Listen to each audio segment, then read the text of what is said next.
Баршаңызға қайырлы күн, қыздар, жұма мүбәрәк болсын. Бүгін сіздерге шет-шелпектің рецептімен ұсынамын. Құрамында мүлде дрож, яғни ашытқы, сода, қамыр қопсытқыш мүлде қоспайсыздар. Видеоны соңына дейін қараңыздар. Ең алдымен бісміллә деп қамырын дайындаймыз. 1 стакан жылы суымызға дәміне қарай тұз саламыз, яғни 10-15 грамм тұз саласыздар. Барлығын жақсылап тұрып араластырамыз, тұзымыз еруі керек. Толықтай барлығын жақсылап араластырып болғаннан кейін 2 ас қасық майонез қосатын боламыз. Майонез болмаған жағдайда қаймақпен алмастыруға болады, немесе желінетін сары маймен де алмастыруға болады, қыздар.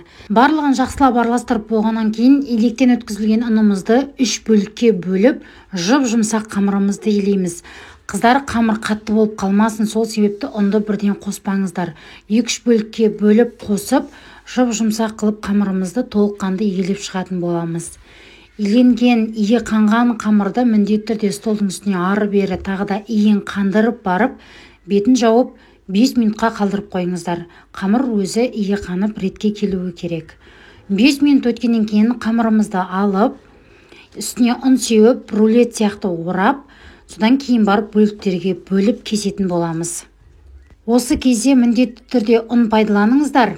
Яғни ұн пайдаланбасаңыздар жабысып қалады.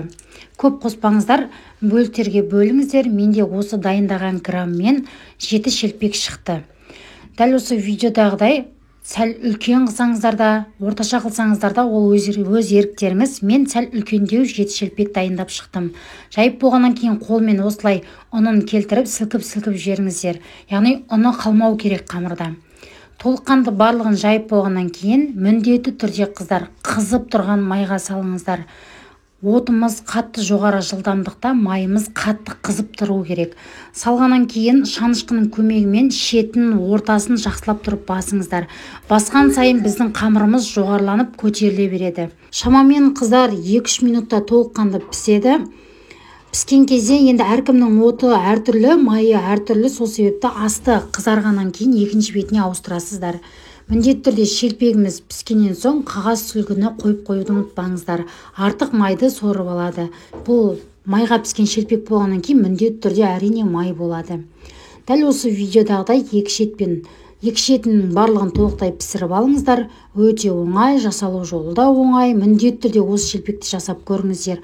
Арасы өте керемет болып шығады. Бір жегеннен барлығын полный тауысып қоясыздар. Және қаймақпен, түрлі көкөніспен жесеңіздер өте дәмді болып кетеді. Құрметті менің оқырмандарым, қарап отқан қыздар, қарап отқан жандар, менің каналыма тіркеліп, подписация батырмасын басып, каналымның дамуына үлес қосып жіберіңіздер. Осы видеоны достарыңызға жіберіп, қолдап қойыңыздар. Пікір қалдырып, лайк басуды ұмытпаңыздар. Келесі кездескенше аман сау болыңыздар.